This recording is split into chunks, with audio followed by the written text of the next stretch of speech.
گیل قصه ایمشه به قصه زکن قصه کشاورز و کوروموش نویسا و اجرا و دیچین وچین جواد عسقری رشتی گویشنده برنامه گیل قصه کانال میان باموجودات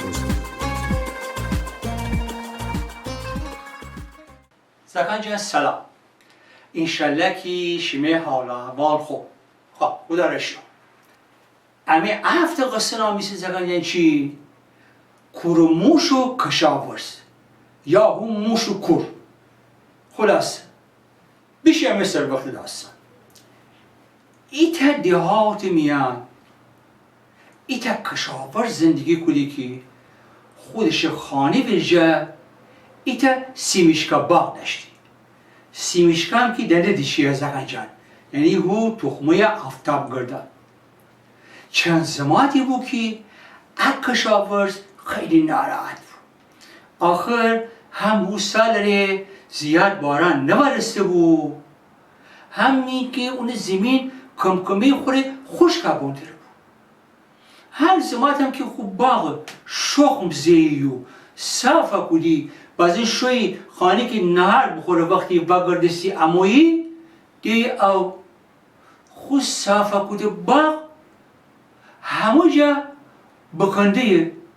ایتا جا نه 4 جا 5 جا بکنده همه جا کل پشت مانسان او تو بامچگونه نایه تعجب بود یعنی چی؟ ای کی کاره؟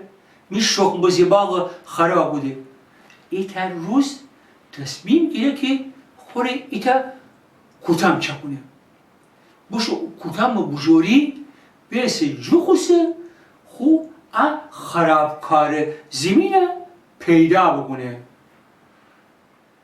این چه که کشیده دینه که بله اونو بسیط باغ زمینه اونی جیره این فر بکن بودن داره باز چه جورد فارسی سراغ بیشه خوب اچوب غاویم ابیله دستی غاویم فوقه چرکن میان این ورکی جو سراغ میان چه ایتا صداش نبیه که اوی تو کسی میخوانه بامو چرا خرابه خودن داره کشاورز بطور است و بطرسی گفت تو کسی تو اصلا چیسی ایا چی کار کنی گفت من کوروموشم خواهیم ای زخانه مرا زندگی بکنم ای خواهیم خانه بسازم کشاورز گفت بیا بیرون بدونم تو چی شکلیسی اما اطرافا موش داشتیم اما کوروموش نشتیم کشاورز دوباره بشنوستی که سوراخ جا موش زخانه صدا آیه بیرون زهر بگوده گفته زوباش بیا بیرون کوروموش بگفت آخر نتانم بایم بیرون می جگه هم گل جیره اگر بایم آفتاب می چشمان ازار ده ما خوب نتانم بیدینم کشاورز ایوارکی دست بوده سراغ میانو کوروموش ازای بگیفت باورد بیرونو بعدم خود دستتن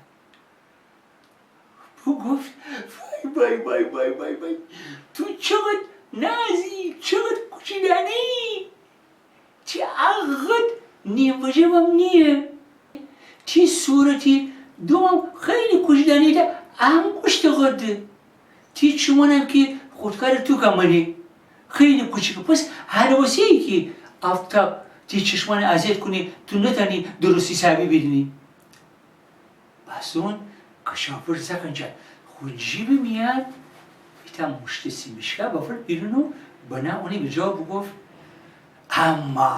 اما تی اگاز و تی چنگلان خوره میسابی تیجید که بتانستی می اخ خشک زمینه بکنی و تونل بزنی کوروموش بگفت بس چی؟ خیلی خوبم تنم. آخه من تنم ایتا شب میان حدود 70-80 متر زمینم بکنم باشم تونل بزنم.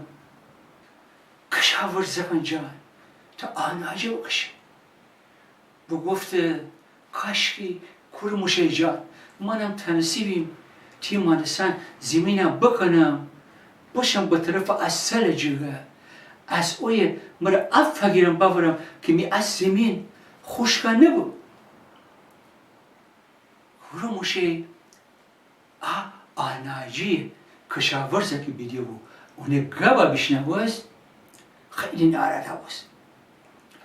گفته خواه اگر من تره کمک بکنم تو از اون سر جگه آب ببری تی باقا آب بدی مرا چی مثبتی؟ کشاورز خوشحال بود. گفت تو اقاره کنی؟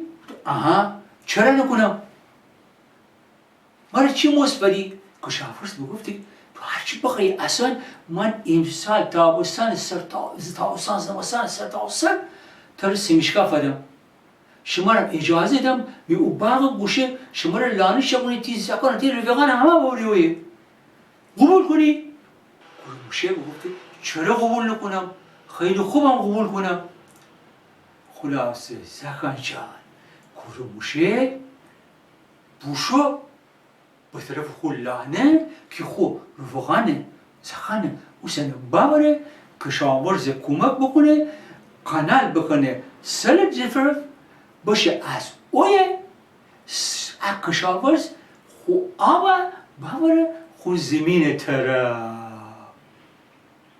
خواه همه داستان تا ایتا روزی دیگر ایتا روزی دیگر خدای شما رو بداره.